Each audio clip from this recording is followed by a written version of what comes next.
Friends, welcome back to my YouTube channel. ಎಲ್ಲರೂ ಹೇಗಿದ್ದೀರಾ friends?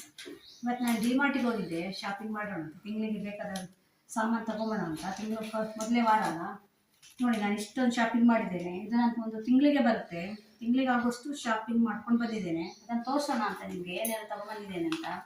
Almost ಎಲ್ಲ ಬಂದಿದೆ. 2 ಲೀಟ್ರು ಆಯಿಲು, ಈ ಹಾರ್ಪಿಕ್ಕು, ಮತ್ತು ಸಕ್ಕರೆ, ಇದು ನಮ್ಮ ಮನೆಗೆ ಬೇಕಾದ ಎಲ್ಲ ಸಾಮಾನು ಬಂದಿದೆ. ಒಂದು ಸ್ವಲ್ಪ ಅಂದರೆ ಒಂದು 10% ಇಲ್ಲ ಇದರಲ್ಲಿ. ಯಾಕೆಂದರೆ ಒಂದು ತುಪ್ಪ, ಎಣ್ಣೆ ಎಲ್ಲ ಒಂದು ತಿಂಗಳು ತೊಗೊಂಬಂದಿದೆ ಇತ್ತು. ಅಂದರೆ 1 kg ನಾನು ತುಪ್ಪ ತೊಗೊಂಡ್ರೆ 2 ತಿಂಗಳು ಬರುತ್ತೆ ನನಗೆ. ಅದರಿಂದ ತುಪ್ಪ ತೊಗೊಂಡಿಲ್ಲ. ನೀವು ಅಂದ್ಕೊಳ್ಬೋದು ಇದೇನು ಶಾಪಿಂಗ್ ಮೇಲೆ ತಂದು ತೋರಿಸ್ತಿದ್ದಾರೆ ಅಂತ. ನಾನು ತೋರಿಸ್ತಾ ಇದ್ದೀನಿ ನಿಮಗೆ ಅಂದರೆ, ಇದು ನಾನು ಬಜೆಟಲ್ಲಿ ಮಾಡಿದ ಶಾಪಿಂಗು. ಪ್ರತಿ ತಿಂಗಳು ನನಗೆ ಅಷ್ಟೇ, ಜಾಸ್ತಿ ಅಂದರೆ 1,500-2 ಸಾವಿರದೊಳಗೆ ನನ್ನ ಶಾಪಿಂಗ್ ಮುಗ್ದೋಗುತ್ತೆ. ಅದರಲ್ಲೂ ಸ್ವಲ್ಪ ಜಾಸ್ತಿ ಅಂದರೆ ಇನ್ನೊಂದು 500 ರೂಪಾಯಿ ಆಗ್ಬೋದು, 2,500ವರೆಗೂ ಬರ್ಬೋದು.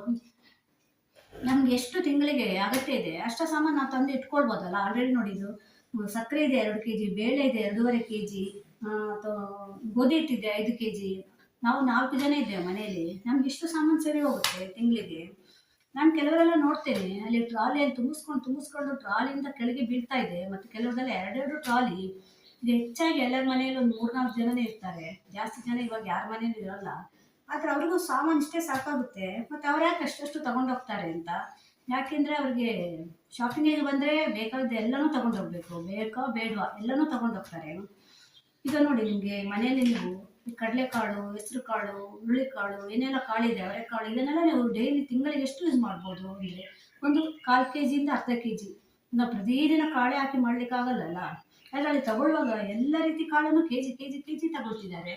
ಯಾಕೆ? ನಮ್ಗೆ ಎಷ್ಟು ಅಗತ್ಯ ಇದೆ ಅಷ್ಟು ತಗೊಳ್ಬೋದಲ್ಲ. ನಾನು ಬಜೆಟಲ್ಲಿ ಶಾಪಿಂಗು ಮಾಡ್ಬೋದು ಅನ್ನೋ ತೋರಿಸ್ಲಿಕ್ಕೆ ನಾನು ವಿಡಿಯೋ ಮಾಡ್ತಿದ್ದೀನಿ. ನನಗೆ ಪ್ರತಿ ತಿಂಗಳು ಇಷ್ಟೇ ಆಗೋದು, ಇಷ್ಟೇ ಸಾಕಾಗುತ್ತೆ ಸಾಮಾನು. ನಾವು 4 ಜನ ಇದ್ದೇವೆ, 4 ಜನಕ್ಕೆ ಸಾಕಾಗುತ್ತೆ. ನನಗೆ 2 ಲೀಟ್ರ್ ಎಣ್ಣೆ ಸಾಕಾಗುತ್ತೆ. ನಾನು ಅದಕ್ಕಿಂತ ಜಾಸ್ತಿ ಯೂಸ್ ಮಾಡಲ್ಲ, ಅದರಲ್ಲೂ ಸ್ವಲ್ಪ ಉಳಿಯುತ್ತೆ ನನಗೆ. ಏನು ಹೇಳೋದಂದರೆ, ನಿಮ್ಗೆ ಎಷ್ಟು ಅಗತ್ಯ ಇದೆ ಅಷ್ಟು ತಗೊಳ್ಳಿ. ನಾನೊಂದು ಹೇಳ್ತೇನೆ ನೋಡಿ, ನಾವೀಗ ಮೇಲ್ಗಡೆ ಮನೆ ರೆಂಟಿಗಿದ್ದೇವೆ, ಕೆಳಗಡೆ ಮನೆಯಲ್ಲಿ ಓನರ್ ಇದ್ದಾರೆ. ನಾನು ಮೊನ್ನೆ ನೋಡಿದೆ ಟೆರೆಸ್ ಮೇಲೆ ಎಷ್ಟು ಕಾಳುಗಳು, ಯಾವೆಲ್ಲ ಕಾಳಿದೆ, ಕಡಲೆ ಬೀಜ, ಹುರುಳಿಕಾಳು, ಬಟಾಣಿ ಎಲ್ಲನೂ 1 kg ಪ್ಯಾಕೆಟ್ ಎಲ್ಲ ಬಿಸಿಲಿಗೆ ಹಾಕಿದ್ದಾರೆ. ಮತ್ತು ಅಷ್ಟೊಂದು ತರೋದು ಯಾಕೆ? ಅದೆಲ್ಲ ಉಳ್ಕೊಳ್ಳೋದು ಬೇಕಾಗಬೇಕು, ಅದೆಲ್ಲನೂ ಬಿಸಿಲಿಗೆ ಹಾಕಿದ್ದಾರೆ. ಮತ್ತು ಅಷ್ಟೊಂದು ತಂದು ಸ್ಟಾಕ್ ಇಟ್ಕೊಳ್ಳೋದು ಯಾಕೆ? ನಮ್ಮ ಹತ್ರ ಹಣ ಇದೆ ಅಂತ ಅಷ್ಟೊಂದು ಎಲ್ಲ ತಗೊಂಡು ಬರೋದಾ? ನಾವು ಯಾರಿಗಾದ್ರೂ ಒಂದು ಮಕ್ಕಳು ಓದ್ತಾ ಇರ್ತಾರೆ, ಆ ಮಕ್ಕಳಿಗೆ ಒಂದು ಸ್ವಲ್ಪ ಸಹಾಯ ಮಾಡ್ಬೋದಲ್ಲ, ಹಣ ತುಂಬ ಇದ್ದರೆ. ಅದು ಮನಸ್ಸು ಯಾರಿಗೂ ಬರಲ್ಲ. ನಾವು ಶಾಪಿಂಗ್ ಹೋಗಿ ಬೇಕಾದಷ್ಟು ಎಲ್ಲ ಖರ್ಚು ಮಾಡ್ಕೊಂಡ್ಬರ್ತೇವೆ.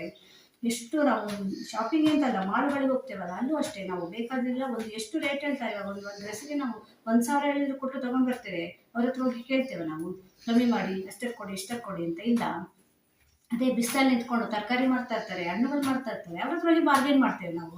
ಒಂದು 10 ರೂಪಾಯಿ ಕಮ್ಮಿ ಕೊಡಿ, 20 ರೂಪಾಯಿ ಕಮ್ಮಿ ಕೊಡಿ. ಅವ್ರಿಗೆ ಎಷ್ಟು ಸಿಗುತ್ತೆ? ಬೆಳಗ್ಗೆಯಿಂದ ಸಾಯಂಕಾಲದಷ್ಟು ಕಷ್ಟಪಟ್ಟು ದುಡಿತಾರೆ, ಅವ್ರಿಗೆ ಅಷ್ಟೇನು ಸಿಗೋಲ್ಲ.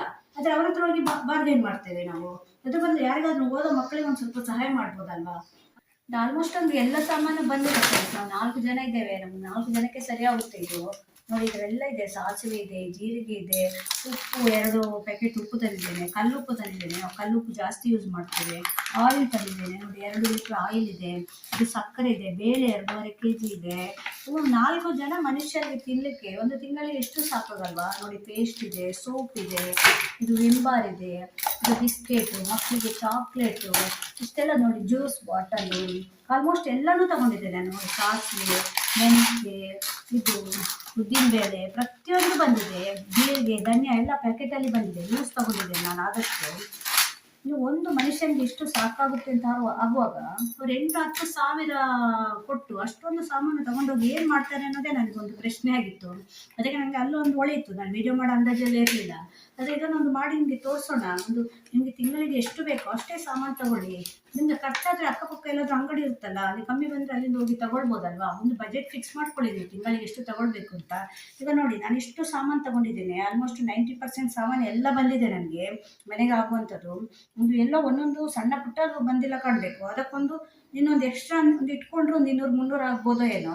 ನನಗೆಲ್ಲ ಇಷ್ಟು ಸಾಮಾನು ತಗೊಂಡಿದ್ದಕ್ಕೆ ನೋಡಿ, ನನಗೆ ಬಿಲ್ ಆಗಿದೆ 2,309 ರೂಪಾಯಿ ಆಗಿದೆ. ನೋಡಿ, ತೋರಿಸ್ತೇನೆ. ಇದು ಇವತ್ತಿನ ಬಿಲ್ಲು. ಈಗಷ್ಟು ಹೋಗಿ ಬಂದೆ ನಾನು. ಅವ್ರು ಅಷ್ಟಷ್ಟು ತುಂಬಿಸ್ಕೊಳ್ತಿರುವಾಗ ನನಗೊಂದು ತೋರಿಸೋಣ ಅಂತ ಅನಿಸ್ತು ನಿಮಗೆ. ನಾನು ಎಷ್ಟು ತಗೊಂಡಿದ್ದೇನೆ ಅಂತ. ನನ್ನ ಎದುರುಗಡೆನೇ ಒಂದು ಟ್ರಾಲಿಯಲ್ಲಿದ್ದರು, ಅವರಿಗೆ ಸುಮಾರು ಒಂದು 10,000 ರಿಂದ 11,000 ಬಿಲ್ ಆಯಿತು. ಸುಮಾರು ಸಾಮಾನು ತಗೊಂಡಿದ್ರು. ಅದನ್ನೇ ನಾನು ಹೇಳಿದ್ದು, ಟ್ರಾಲಿ ತುಂಬಿ ಕೆಳಗೆ ಬೀಳ್ತಾ ಇದೆ, ಅವರಿಗೆ ಅದರಲ್ಲಿ ಏನು ಬೇಕೋ ಏನು ಬೇಡೋ ಒಂದು ಗೊತ್ತಿಲ್ಲ. ಆದರೆ ಹಣ ಇದೆ ಅಂತೇಳಿ ತಗೊಳ್ಳೋದಲ್ಲ. ಹಣ ಒಂದು ನಮಗೆ ಬೇಕಾಗುತ್ತೆ ಕಷ್ಟ ಕಾಲದಲ್ಲಿ. ನಾವು ಹಣ ಕೂಡ ಸೇವ್ ಮಾಡಬೇಕು ಫ್ರೆಂಡ್ಸ್.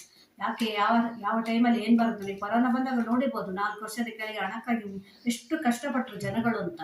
ಅದು ಬಂದಾಗ ಮಾತ್ರ, ಈಗ ಮತ್ತೆ ಅದೇ ರೀತಿ ಇದೆ.